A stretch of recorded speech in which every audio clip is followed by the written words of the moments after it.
예, 안녕하세요. 허영광TV입니다. 오늘은 2026년 2월 19일 제72회 도랑선생님 예언과 어록 6번째 시간입니다. 오늘은 이순신 장군의 생존, 공령의 땅, 대한민국, 시베리아는 열대우림이었다.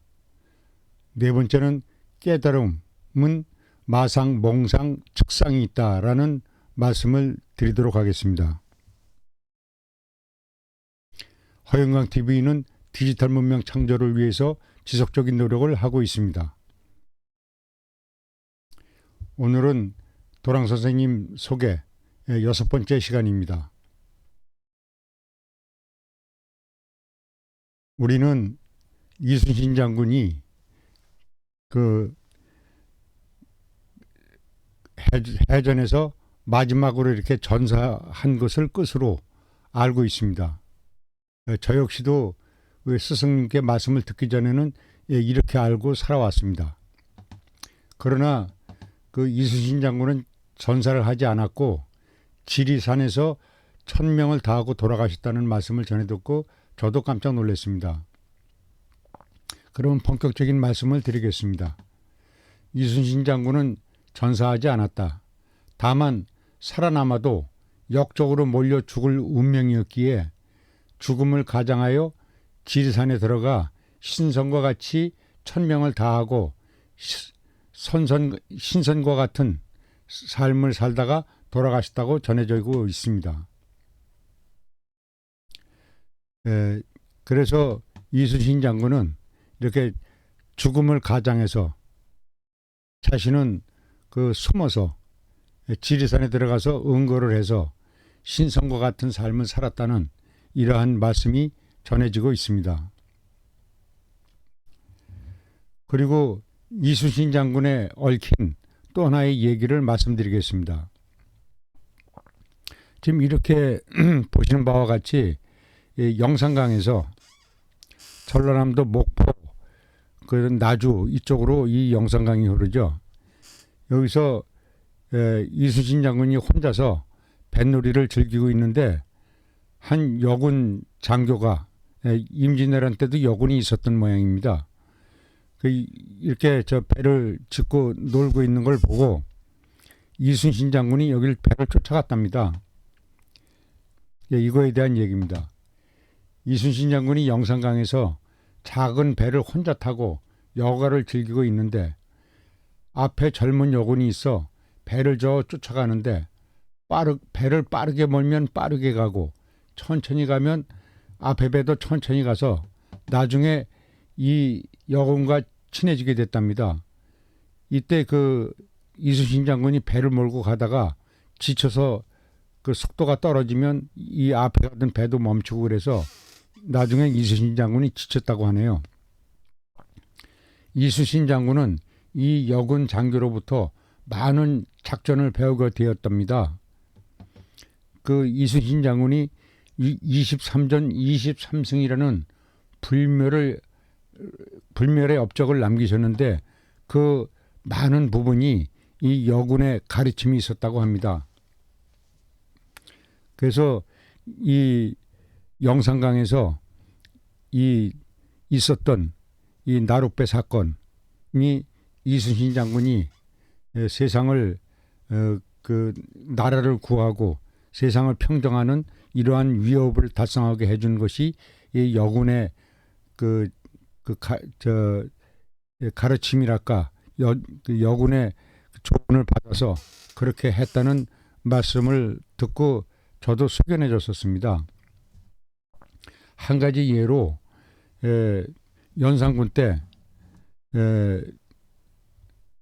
어전 회의가 열리는데 그 자리에 참석한 사람들은 나중에 다 연산군에 의해서 전부 다 다 돌아가셨답니다. 그런데 그날 어전 회의를 하러 이제 가는 도중에 중간에 있는 저희 집안 어르신이 문정공하고 충정공 두 분이 있었는데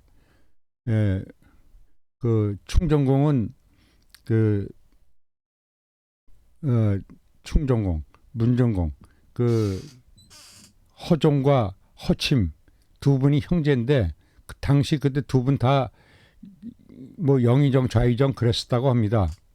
근데 그날 어전 회의에 가려고 가다가 그 여동생의 집에 들렀답니다. 그랬더니 여동생이 하는 말이 오늘 그 어전 회의에 참석하면 나중에 죽음을 면치 못할 것이라고 하면서 가다가 종친교에서 그 낙마를 해서 배 그 저 다치라고 이렇게 얘기를 했답니다. 그래서 그 여동생의 말을 듣고 그 허종하고 허침 그 형제는 낙마를 해서 다쳐가지고 그 어전회의에 참석을 못했답니다. 그런데 그 후일에 나중에 그 연산군의 모친이 이 돌아가신 걸 억울하게 돌아가신 걸 알게 된 연산군이 그 회의에 참석했던 사람들을 모두 다 차명을 했답니다. 그런데 그날 어전 회의에 참석하지 못했던 그 허종 허침 그 두 분은 그 위기를 넘겼다고 하는 말이 있습니다. 그만큼 여성의 예언력이라든가 예지가 상당히 뛰어나다는 걸 알 수가 있죠. 근데 이 여군 역시도 그 이순신 장군한테 많은 조언을 해줘서 이 해전에서 그 전승을 거둘 수 있도록 해주셨던 그 여군이 상당히 존경스럽게 생각이 됩니다.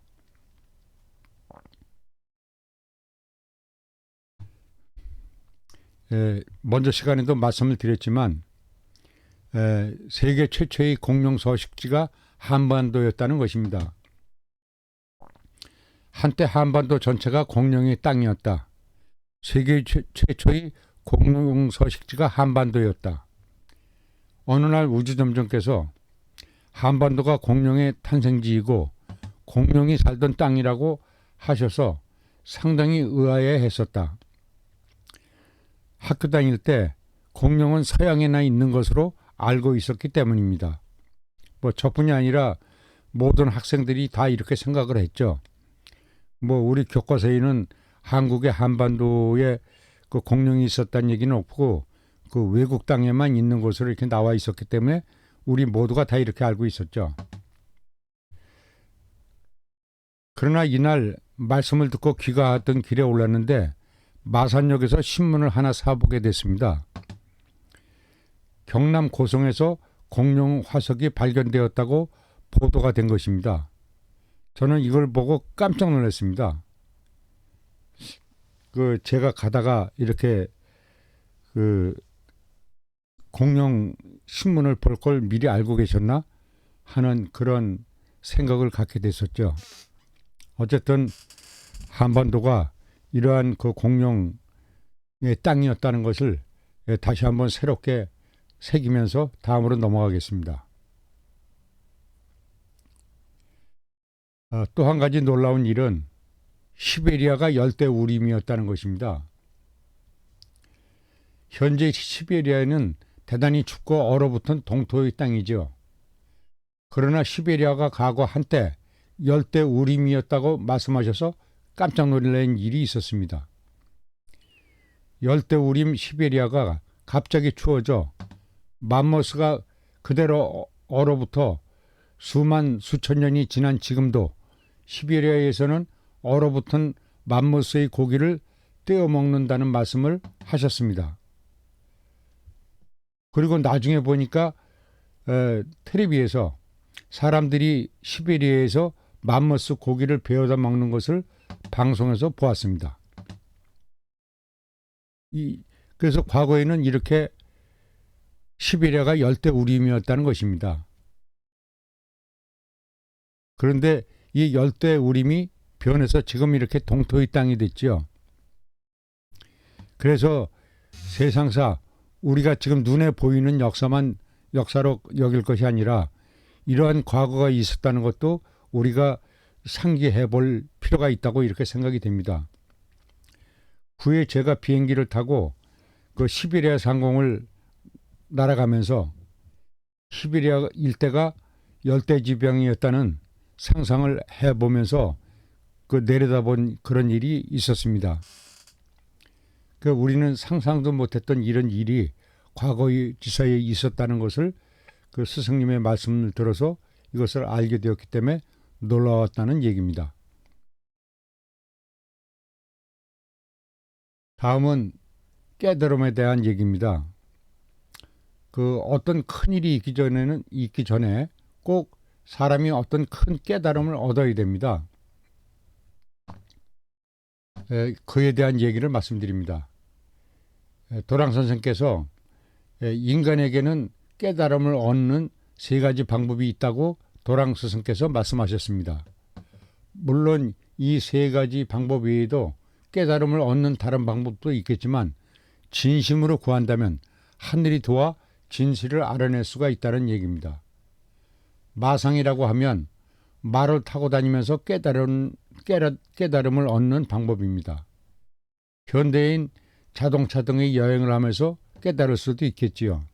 지금 여기와 같이 이렇게 말을 타면서 그 생각을 해서 그 구도를 하는 것을 마상이라고 합니다. 말 위에서 얻는 그 생각이란 뜻이죠. 그 다음엔 몽상입니다. 잠을 자면서 꿈속에서 깨달음을 얻는 방법입니다. 그래서 좀 이와 같이 꿈을 꾸면서 그 꿈 속에서도 어떤 예지가 일어나는 그런 걸 말하는 것이죠. 그래서 잠을 자면서 그 깨달음을 얻는 몽상이 있다는 것을 말씀드리고, 다음엔 책상입니다.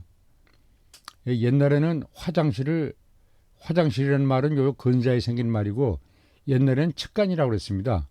그 옛날엔 뭐 지금과 같은 발전된 그런 화장실이 아니고 이렇게 뱃낙깔이라든가 뭐 그 나무가지 뭐 이런 걸 이렇게 얽어놓고 이렇게 이렇게 돌멩이 2개 갖다 놓고 아니면 나무 토막 2개 갖다 놓고 이렇게 변을 보는 그런 것을 측간이라고 하는데, 측간에서 일을 보면서 깨달음을 얻는 방법으로서 예나 지금이나 진심으로 구도하면 깨달음을 얻는 방법 중에 하나가 바로 이 측상이다. 화장실에서의 그 생각이 이렇게 좋은 생각이 될 수 있다는 거죠. 우리는 이 세 가지 생각을 마음속에 새기고 사는 것이 좋겠다고 생각이 됩니다. 깨달음의 조건은 진심과 진실이 구도에 있다고 홀로 묵상을 하면 인맥과 동맥이 기가 통해서 육체적 단련은 물론 정신적 통용이 되어 마상, 몽상, 측상과 함께 깨달음을 얻는 것이므로 진심과 지극정성의 노력이 있어야 한다는 뜻이겠습니다. 그래서 우리가 여기서는 이렇게 말을 타고 다니면서 얻는 마상, 꿈에서 나타나는 꿈상, 그 다음에 화장실에서 얻는 측상, 이렇게 세 가지가 있다는 것을 말씀드립니다. 이렇게 해서 오늘도 간단하게 후촌 대성님께서 하신 말씀 4가지 중 4가지를 오늘 말씀드렸습니다. 다음 시간엔 이어서 또 방송을 이어가도록 하겠습니다. 허영광 TV였습니다. 시청해 주셔서 감사합니다.